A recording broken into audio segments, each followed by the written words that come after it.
Claro que sí. Ayer contábamos algunos de ellos en base a un informe de UNICEF que tiene muchas conclusiones y muchísimos datos. De hecho, tengo el libro aquí, que imagínense ustedes la cantidad de datos que tiene. Pero claro, como somos los periodistas, siempre buscamos lo último, lo que menos se sabe, lo menos conocido. Y un dato que nos llamó la atención es que en la Argentina, no en el mundo, en la Argentina, cada 3 horas, un adolescente, un niño de entre 10 y 14 años es mamá, por ejemplo. Esa es una de las conclusiones. Y lo sumamos a aquello de que en Argentina, de cada 2 adolescentes que empiezan el secundario, uno no lo termina. Ese dato ya lo teníamos de antes. Entonces, ¿qué pasa? Es una suerte de la punta del iceberg y sabemos que hay mucho más debajo del nivel del agua y que es un tanto invisible. Por eso hemos decidido invitar a 2 personas que conocen mucho del tema. Uno es Fernando Sigman. Gracias por estar con nosotros. Él es especialista en salud de UNICEF Argentina, justamente la institución, la organización que depende de Naciones Unidas que hizo este estudio.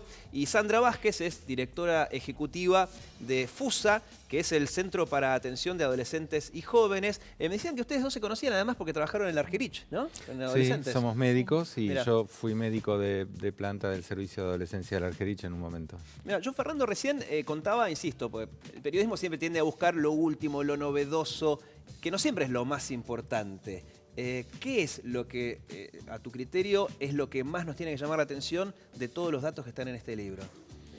Primero, si me decís qué es lo más importante es entender que la adolescencia es una oportunidad positiva de cambio, es un momento en la vida a disfrutar y para desarrollarse, y que es nuestro recambio poblacional del país y que por eso tenemos que dedicar esfuerzos a mejorar las cosas que no están bien.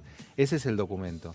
El documento basado en derechos especifica con algunos indicadores cómo podemos ir haciendo más cercano al cumplimiento de los derechos. Claro, ¿y qué es lo que nos falta? Nos falta mucho, digamos. Así como avanzamos en niñez, nos falta mirar a la adolescencia y cuidarla. Es decir, hay que diseñar cómo cuidar adolescentes. Sabemos cómo cuidar niños. ¿Y adolescentes qué? Los chicos, como vos señalabas, en educación hay mucho para hacer, porque si bien ahora la educación secundaria es obligatoria, de un grupo que entra, la mitad solamente sale de la secundaria en la edad que correspondería. Y un 60% lo termina haciendo a los 25 años más o menos. Nos queda un grupo muy grande. Cuando se va a estudiar qué pasa con esos chicos, un grupo deja la escuela porque está embarazada. Entonces ya hay ahí un trabajo intersectorial que el Estado tiene que estar haciendo. Otro grupo por cuestiones económicas. O no tenía dinero para ir a la escuela para todos los gastos extra que significa, o tuvo que salir a trabajar, claro. Que también hay cuestiones en trabajo infantil. Claro, eso es como el estereotipo, ¿no? La adolescente, me cuesta decirlo adolescente, son nenes, ¿no? Que queda embarazada, o en el caso del varón, el estereotipo es el que tiene que salir a trabajar. Y recién Fernando contaba que es cierto que a nivel niñez quizás no estamos tan mal, hay que mejorar, porque es alto el índice de gente que termina, de chicos que terminan la primaria. ¿Y por qué después no se da en la secundaria esto? Bueno, hay múltiples factores, un poco lo estaba enumerando Fernando, los proyectos de vida que tienen, las dificultades económicas, bueno, el acceso en general, lo mismo que ocurre con el acceso a la salud. Nuestro país tiene, creo que, las leyes más avanzadas de toda Latinoamérica en cuanto a educación sexual integral, en cuanto a derechos y demás. Leyes, ¿y en la práctica? Leyes, pero el acceso en la práctica es más dificultoso. Entonces, en el caso que vos comentabas de embarazo adolescente, deberían tener todas las adolescentes acceso a la educación sexual y a los métodos anticonceptivos gratuitos, porque la ley así lo marca, claro. Pero en la práctica no es así. Mira, yo estaba viendo algunos datos, ¿no? de las conclusiones. Por ejemplo, dice la mitad de los adolescentes en la Argentina, siempre en la Argentina, es pobre. Hablamos de chicos de entre 13 y 17 años. El 45% completa la secundaria. Otro dato, chicos de 14, 15 años, 1 de cada 6 trabaja. Y me llamó la atención también, viendo las conclusiones del informe, el ítem violencia y suicidios, que en eso no se habla mucho. En 2015 hubo 438 suicidios documentados, publicados por las estadísticas. Este número, y esto es lo impresionante, viene en aumento. Si calculamos el trienio 90-92, era 2,5 cada 100.000 chicos la tasa. Si calculamos 2012-2015, es 7. Se triplicó la tasa de suicidios y que De adolescentes. De adolescentes, específicamente entre 10 y 20 años, solamente. Es un número alto. Cuando nosotros hablamos de otros temas de salud que nos preocupan mucho, como mortalidad materna, estamos hablando de 200, 300 personas como mucho. Claro, o sea, es más del doble de los adolescentes que suicidan de las madres. Y es un problema, digo, no estoy comparando gravedad de problemas, claro. sino es como no lo vemos. A eso me refiero, sí, no es a cuestión de hacer ranking, sino de una cosa se habla bastante o se conoce de la mortalidad de madres o de infantil, pero de suicidios Es un tema de puesto en adolescentes, escena no. desde hace muy poco tiempo, hay muy pocas investigaciones todavía como para sacar conclusiones de por dónde viene el tema suicidios, porque hay provincias que tienen mucho más que otras. O sea, no sabemos por cuáles qué son todavía. las causas. Creo que hay mucho para investigar, para una detección recién. Perdón, no es tan lineal como algo que necesita un medicamento. Necesita una respuesta compleja. Algunas cosas se saben y hay cosas que el Estado ya debiera estar organizando en función de esto. Por ejemplo, los intentos de suicidio, se calcula que hay 20 intentos de suicidio por cada suicidio efectivo. Esos chicos en adolescentes con intentos de suicidio pasan por las escuelas y pasan por las guardias.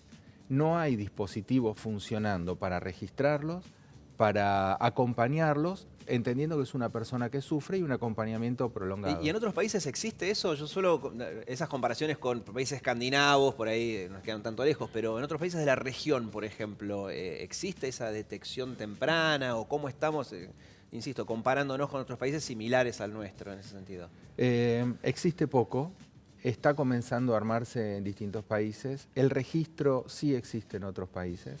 Y hay mismo acá provincias, algunas provincias de la Argentina registran el intento de suicidio, pero ahí hay un cambio cultural en los adultos que trabajan con adolescentes, que a veces, por temor, por desconocimiento, hay ciertos problemas que como que no se ven.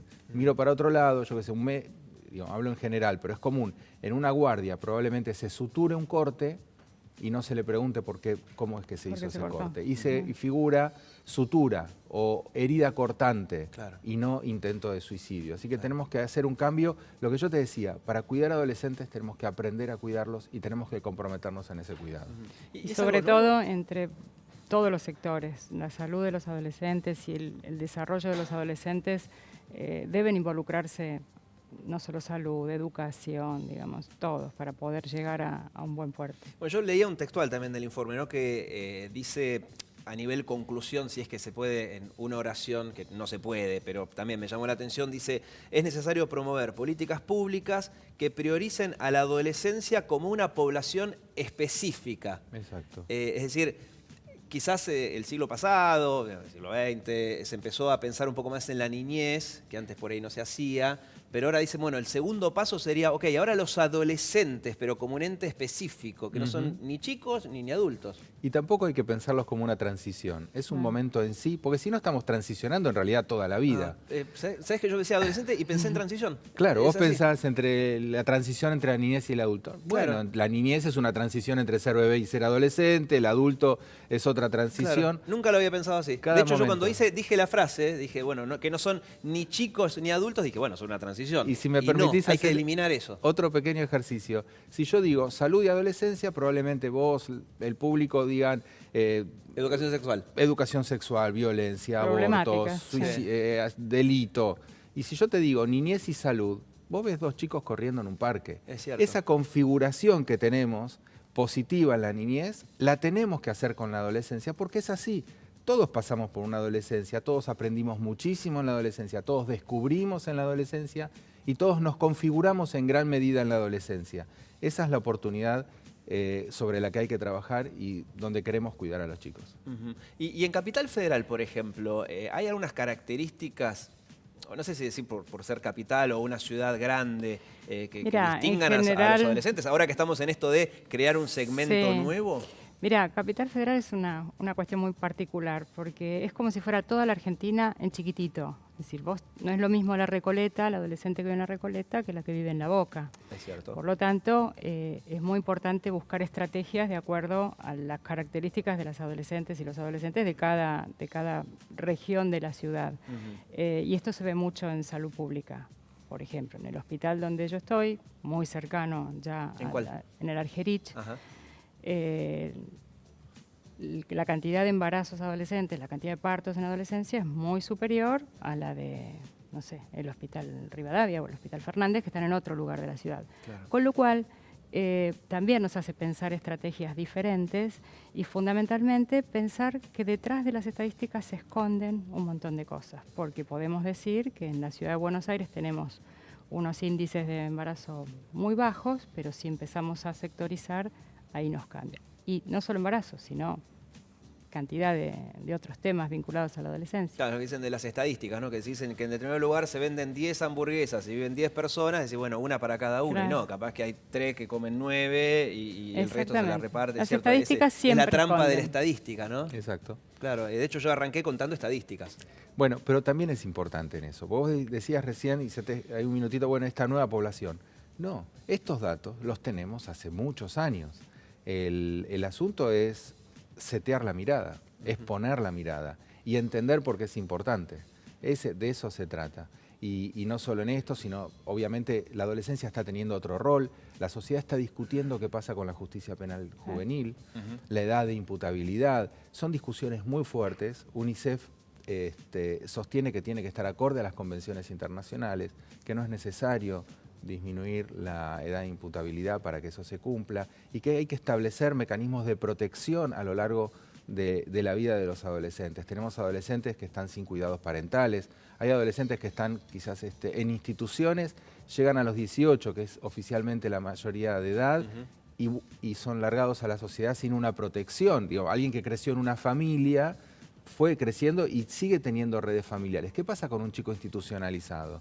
Vuelve a la sociedad y ¿cuáles son sus redes? Bueno, todas estas preocupaciones son las que están plasmadas en estos documentos y se basan en números estadísticos, que es donde el Estado tiene que basarse para organizar sus políticas públicas. Seguro, sí, de alguna forma hay que cuantificar como para ver dónde están los problemas. Exactamente. Gracias, Fernando y Sandra, por ver qué hay detrás de la punta del iceberg. Hemos aprendido muchísimo.